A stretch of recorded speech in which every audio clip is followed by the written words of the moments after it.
అందరికీ నమస్కారం అండి. మనం ఈరోజు కాలేరు గ్రామంలో మా ఊరి పట్టివడం తల్లి గుడి చూద్దాం రండి. ఆ గుడి కోసం అన్ని వివరాలు తెలుసుకుందాం రండి.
కాలేరు గ్రామంలో ఈ పత్తివాడమ్మ తల్లి పోతురాజు మా పూర్వీకుల కాడి నుంచి చేలో వెలిసింది.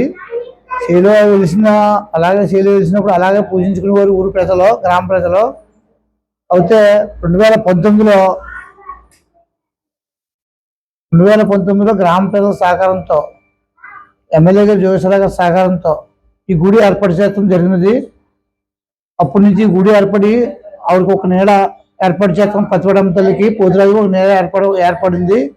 గ్రామ ప్రజల సహకారంతో, జోగేశ్వరరావు సహకారంతో. అయితే అప్పటి నుంచి నిత్య పూజలు జరుగుతూనే ఉన్నాయి. నిత్య పూజలు 360 రోజులు నిత్య పూజ జరుగుతుంది. అలాగే నెల కూడా హోమం కూడా జరుగుతుంది. అమాసన హోమం జరుగుతుంది. ఇప్పుడు ఈ పండుగకి మన 1వ తారీఖుని తీసుకొస్తాం. 18వ తారీఖుని అమ్మవారు మళ్ళీ ఇక్కడికి తీసుకొచ్చి ఆ గుడికి చెప్తారు. ఇది చాలా వైభవంగా జరుగుతుంది. అయితే మనకు భక్తులు కూడా ఎవరికైనా భక్తులు వస్తుంటారు. అమ్మవారు అన్న కోరికలన్నీ కూడా తీరుతుంటాయి. ఇక్కడ పిల్లలు లేని వాళ్ళు పిల్లలు పుడతాం, అలాగే ఏమన్నా కోరికలన్నీ కూడా తీరుతాయి. అది గ్రామ ప్రజల నమ్మకం. కోరికలు కూడా తీరుతున్నాయని కూడా చాలా మంది చెప్తూ కూడా జరిగింది. మాకు అమ్మవారి దయ చాలా మంచిది. అందరూ కూడా భక్తులందరూ కూడా కోరికలు తీసుకుంటున్నారు. జై పత్తివాడమ్మ తల్లి. కోరికలు తీసే అమ్మవారు పత్తివాడమ్మ తల్లి, పోతురాజునమ్మ చేత ఆ నమ్మకం మీద ప్రజలు చాలా ఇదిగా వచ్చి కోరికలు తీసుకుంటున్నారు.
ఇలాంటి ఎన్ని వీడియోల కోసం సబ్స్క్రైబ్ చేయండి, సపోర్ట్ చేయండి.